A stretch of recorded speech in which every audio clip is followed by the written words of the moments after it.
Welcome to my channel. I own this Black & Decker LSTE525 trimmer for a bit over 3 years. And this demonstration will show how shortly after I bought it, I modified the safety switch with a spare 4.5-inch galvanized swivel hasp that I found in my toolbox in order to allow me to comfortably hold down the safety switch without having to keep my thumb directly on top of it when doing yard work.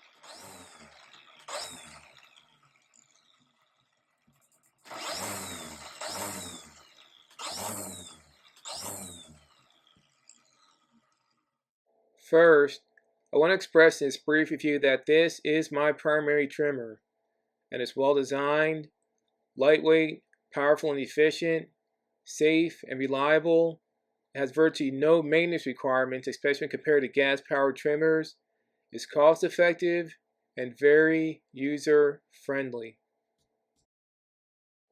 This being said, my only critique is that while the safety feature is a good idea, the safety switch is small, and I found that simultaneously holding down the small safety switch and the trigger at the same time somewhat cumbersome when doing yard work.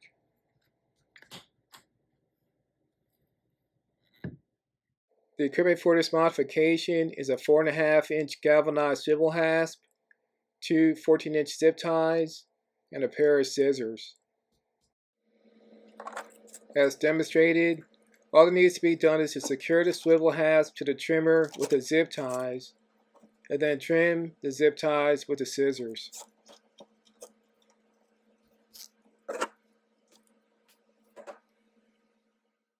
As a friendly word of caution, please do not disable the safety switch, which serves the purpose of keeping the operator and others safe from harm and accidents. In this demonstration example, the modification is perfect because it doesn't disable the safety switch or any safety features, and at the same time allows me to comfortably hold down the safety switch without having to keep my thumb directly on top of it.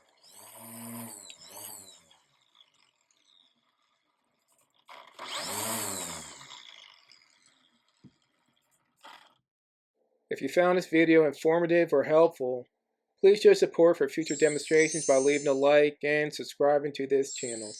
Thanks for watching.